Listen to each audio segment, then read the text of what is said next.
So algae is a plant, and it can do a lot of things. So all of the oil that's underground now was actually ancient algae that got buried over, and over a few 100 million years was converted into oil. These are organisms that are all over the place, you're just not noticing them. So it's not a new idea. This is a couple 100 million years old. What we have to do is harvest this algae. We have to grow them massively and collect them from massive cultures. And you get a good mix in here so the algae gets a chance to mix and get sunlight. You're also sucking CO2 out of the atmosphere into the ponds. By genetically engineering an organism, you can pretty much tailor it to make almost any organic molecule you want it to make.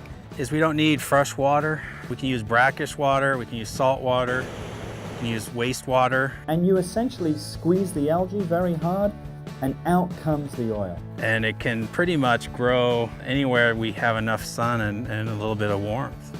What's left behind when we've extracted oil from algae? Nothing. You've used all of the algae. Growing algae as a commodity, over half of the body weight of a few kinds of algae is oil. This particular strain of algae is one of the ones that are researched right now for the potential of biofuel because of its oil production and lipid production. Algae have a lot of value in the world that people don't know about. When they become toxic in the ocean and cause a problem, then we notice them because of the big problems. When they cause a dirty swimming pool or an aquarium that needs cleaned out, we see the negative impact. That's very, very tiny compared to the major positive impact that all sorts of algae have in the world that we hardly even notice. Just look at the solutions it can bring. Transportation fuels for our cars. The oils produced in algae today are the highest quality petroleum we can get.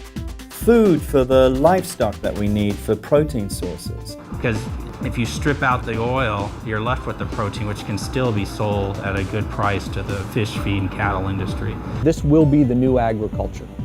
New ways of generating electricity and making electricity generation much less harmful to the planet. This isn't something that's going to happen in 50 years. This is something that's happening now. I don't really see any cons to using algae for our biofuels production. All of the oil companies are interested in algae. That if they want to be an energy company in the future, they'd better get into renewable energies, and algae right now seems to be one of the best bets for that.